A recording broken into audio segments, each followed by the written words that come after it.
What if the scariest menopause warning label of the last 20 years is finally changing, and no one really explained what that means for you?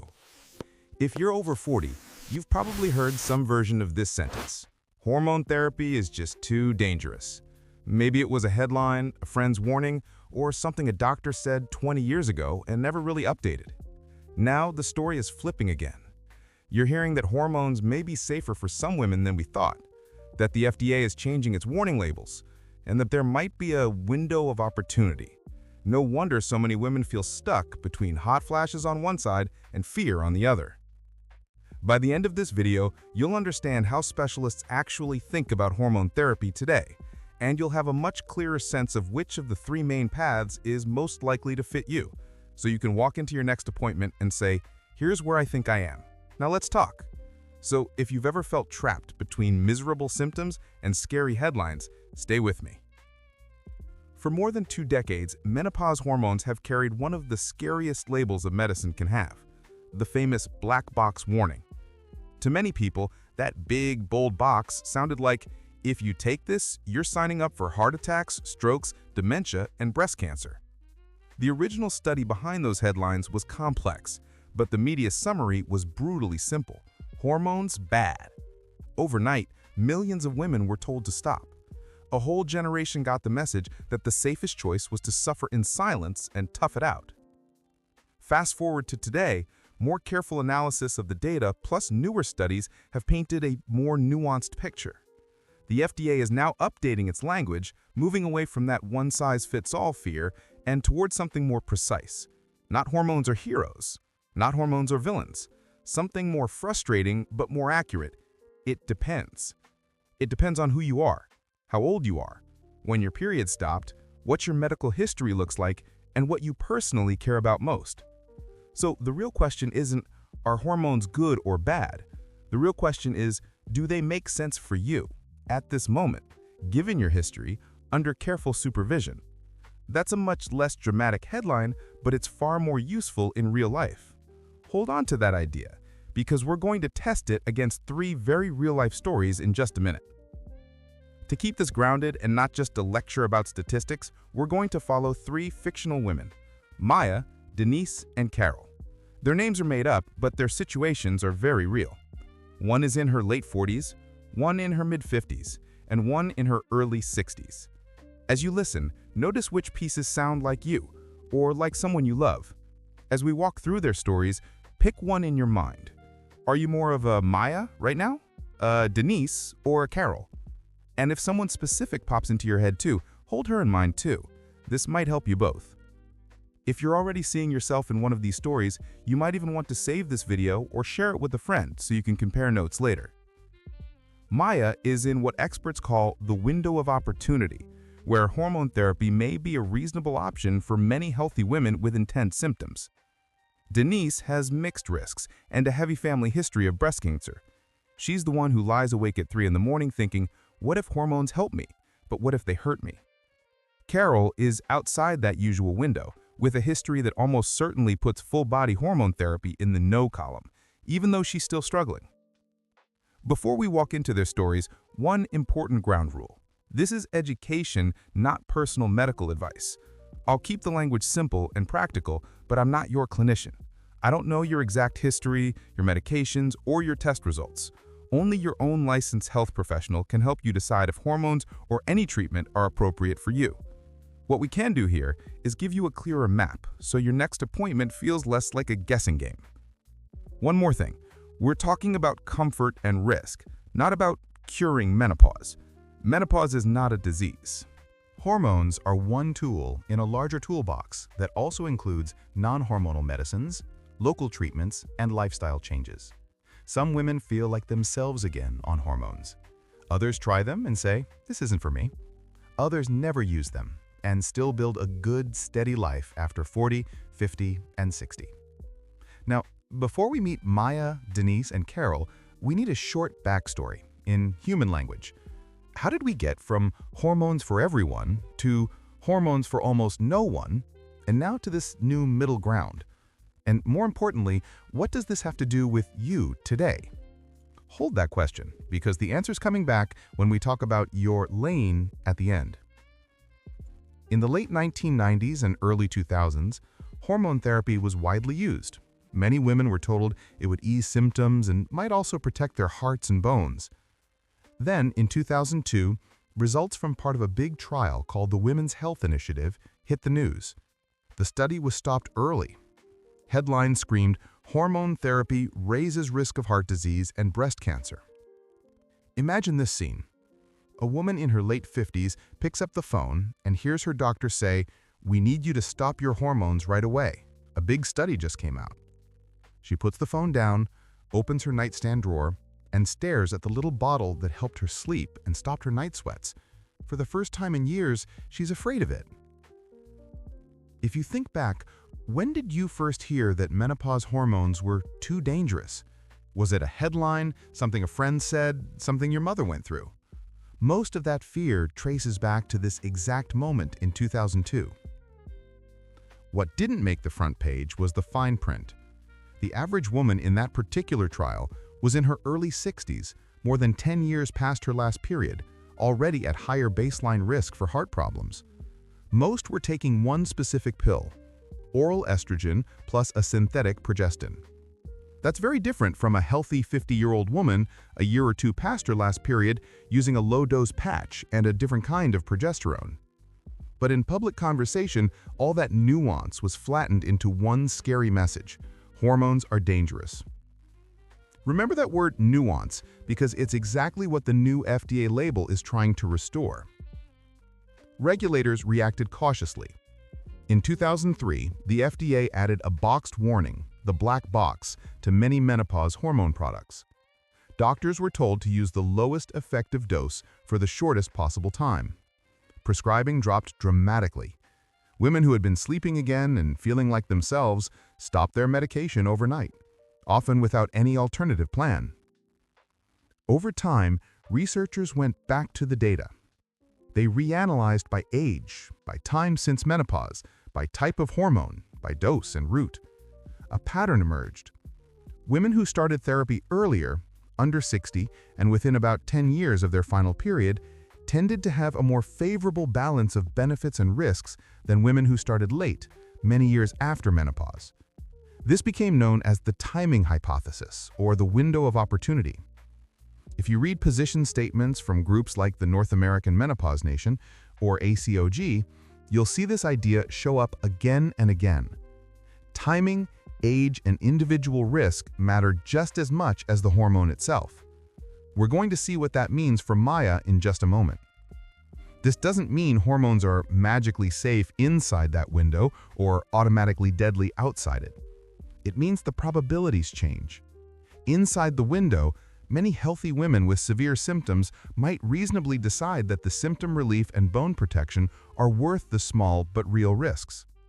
Outside it, especially with a history of blood clots, stroke, major heart disease, or certain cancers, those same hormones can shift the risk scale in the wrong direction. The FDA's new language is trying to capture exactly that nuance, so your decision can be based on your profile, not on a 20-year-old headline. With that background in mind, let's finally walk into Maya's life. Maya is 49, maybe 50. Her period stopped about a year ago. On paper, she looks healthy. She doesn't smoke, her blood pressure is normal, she walks most days. On the inside, she feels wrecked. She falls asleep exhausted and wakes up drenched 2 or 3 times a night. At work, waves of heat rush up her chest and neck. She finds herself peeling off her blazer in meetings and pretending she's just a little warm. Her brain feels slower, she snaps at people she loves and then feels guilty. When she finally sees a menopause-informed clinician, something important happens. The clinician doesn't start with, "You should" or "You shouldn't." She starts with questions. When was your last period? Any history of blood clots, stroke, heart attack? Any personal or strong family history of breast or uterine cancer? What medications are you on? Do you smoke? How bad are your symptoms on a 0 to 10 scale? For Maya, the answers are reassuring. No history of clots or cancer, no smoking, Blood pressure's good. There's a family pattern of osteoporosis, which matters for bone health, but not an obvious pattern of early breast cancer. She is under 60 and within 10 years of menopause.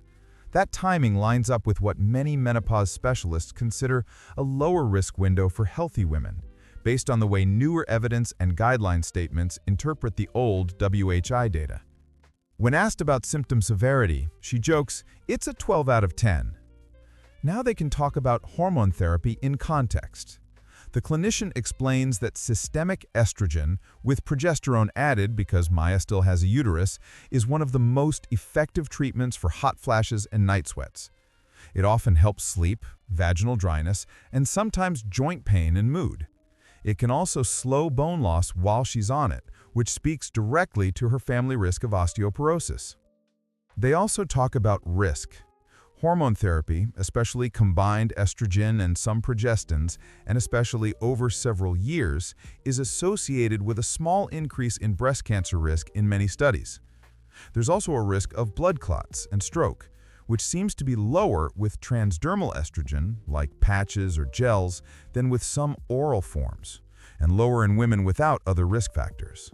The clinician uses simple numbers and maybe a visual chart, so Maya sees how much her baseline risk might change, not in theory, but in actual approximate numbers. They review different options, patch versus pill, micronized progesterone versus other types, and how to monitor blood pressure and breast health. Most importantly, the clinician doesn't say, "Don't worry, it's totally safe." She says, "Given your age, timing, and history, this is a reasonable option. Here are the likely benefits. Here are the known risks. How do you feel about that trade-off?" For Maya, the new FDA language is part of what opened the door to that conversation. It no longer paints hormones as universally terrifying for women in her situation. It creates space for individualized decision-making. If you're listening and thinking, "That sounds a lot like me," you might be closer to Maya's lane. Now, let's step into a different story. Denise.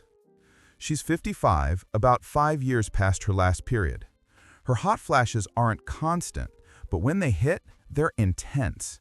Heat, pounding heart, sweat on her scalp. Nights are broken by waves of heat and worry. Sex hurts because of dryness, and she feels herself pulling away from her partner. Her mother had breast cancer in her late 40s. Her aunt had it in her 50s. Denise has dense breasts, so she's often called back for extra imaging. Every mammogram season feels like emotional torture. When someone even mentions hormone therapy, she sees red warning lights in her mind. Still, the symptoms are wearing her down. After hearing that the FDA is changing its warning labels, she decides it's time to have a real conversation with a specialist. She walks in saying, "I'm not promising to take hormones. I just want the truth about my options." The clinician starts by validating her fear, instead of brushing it off. With your family history, it makes sense that you're cautious. Let's walk through this carefully so you're making decisions based on updated evidence, not on headlines from 20 years ago. That simple validation lowers Denise's shoulders an inch. They go through her family history in detail. How old were the relatives at diagnosis? Has anyone had genetic testing for BRCA1 or other genes? Are there other cancers in the family? The clinician may recommend genetic counseling. They also review Denise's personal risk factors: blood pressure, weight, activity level, alcohol use. She learns that these factors matter for breast cancer and heart disease risk whether she uses hormones or not. Then they talk about hormone therapy. The clinician explains that some regimens, particularly certain combined estrogen-progestin therapies, are linked with a small increase in breast cancer risk over time. Estrogen-only therapy, used in women without a uterus, appears different in many studies. Timing, dose, route, and the type of progesterone all influence risk. There is no single number that applies to everyone. Just as important, they talk about Denise's values. How miserable are her symptoms?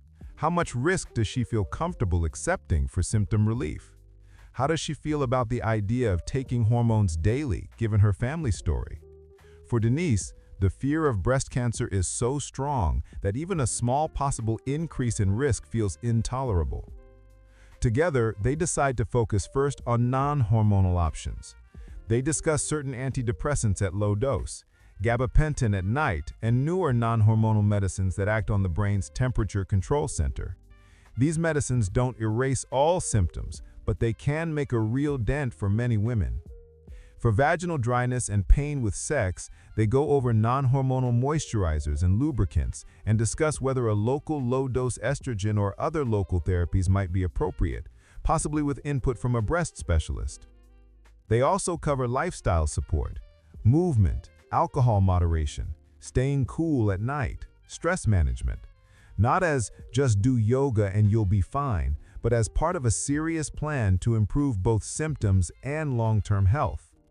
After this conversation, Denise chooses to try non-hormonal and local therapies first. The key is that she feels this is a thoughtful choice, not a panic reaction. The updated FDA label doesn't push her onto hormones. Instead, it helps her realize that the old black and white hormones are poison message was too blunt. For Denise, success looks like this: symptoms reduced, sex less painful, a clear screening plan, and the peace of knowing she is actively managing her risk in a way that fits her values. If you're thinking, I am Denise, your lane may be cautious, mixed risk, with a strong focus on non-hormonal and local tools first. Finally, let's look at Carol. Carol is 62. Menopause happened more than 10 years ago, and nobody really talked to her about options back then. Since then, she's had a blood clot, a mild heart attack, and treatment for early-stage hormone-sensitive breast cancer. She takes blood thinners and heart medicines and sees her oncologist regularly. Her chart is complicated. Her symptoms, however, are simple. She still has hot flashes, bad sleep, and vaginal dryness. She reads that hormone therapy might help with symptoms and bone health, and that the FDA is softening its warning language. A hopeful voice in her head says, maybe now I can finally get some relief. In her visit, she asks straight out, could hormones help me now? And is it still dangerous for someone like me? The clinician has to answer with kindness and clarity. They review the facts. Carol is over 60, more than 10 years past menopause, with a history of blood clot, heart disease, and hormone-sensitive breast cancer.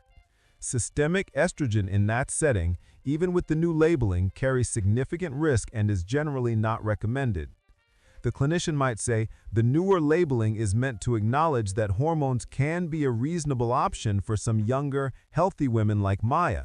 For someone with your history, those same medications could raise your risk of another clot, another heart event, or cancer recurrence.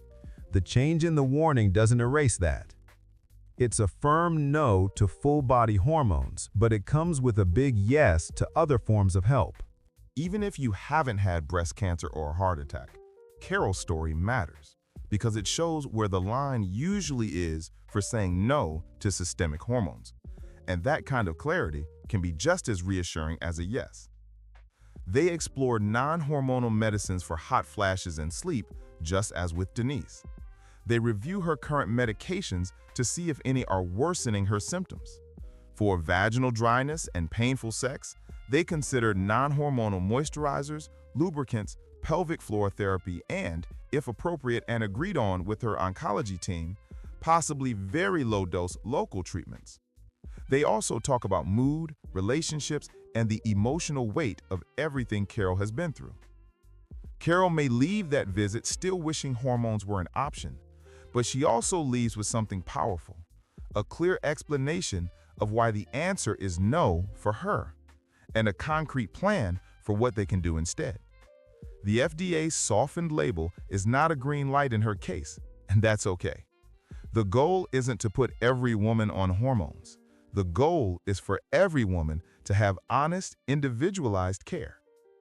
If you're closer to Carol's story, your lane is likely protect the heart and history first. Lean hard on non-hormonal and local strategies. When we zoom out across these three stories, a pattern appears. The word safe is never general. It always belongs to a specific person at a specific age with a specific history. For some women in the timing window, without major risk factors, hormone therapy can be a reasonable, effective option. For others, especially with strong risk factors or long time since menopause, the risks outweigh the benefits. For many, non-hormonal and local options play a central role, either instead of or alongside hormones. If you had to guess right now, which lane are you in? Hormone therapy might make sense, mixed and cautious, or mostly non-hormonal. You don't have to be sure yet. This is just about giving your brain a starting point before you walk into that next appointment. The FDA's decision to soften the old black box warning doesn't mean everyone back on hormones. It means regulators are trying to align the label with what the evidence actually shows. Risk depends on age, timing, dose, route, and individual history. In real life, that change should lead to fewer fear-based decisions and more thoughtful conversations. So, where does this leave you? If you saw yourself in any part of Maya, Denise, or Carol's stories, your next step isn't to diagnose yourself at home. Your next step is to bring better questions into your own appointments. Questions like, given my age and when my period stopped, am I inside that lower risk timing window or outside it? With my personal and family history, how do you see the balance of risks and benefits for hormone therapy in my case? What non-hormonal and local options could we consider if hormones aren't right for me or if I decide not to use them? And how will we monitor and adjust things over time if I do start? Menopause is universal. Confusion and fear don't have to be. You deserve more than old headlines and all or nothing thinking. You deserve clear information, real options, and a clinician willing to sit in the gray area with you. If this episode helped you see your situation more clearly, consider sharing it with a friend who is stuck between symptoms and fear. And if you're wondering, okay, but what if hormones are not for me? What does a smart, non-hormonal plan actually look like? Then don't stop here. In our next video, we're going to walk step by step through the non-hormonal land, the 4-layer comfort stack, non-hormonal medicines, local treatments, sleep and nervous system support, and lifestyle levers that really move the needle. That episode will help you build a practical plan, even if hormones are off the table, or if you simply prefer not to use them. If that's the roadmap you've been waiting for, make sure you don't miss it. You're not late, you're not dramatic, you're right on time for a version of menopause care that centers you, your body, and your choices.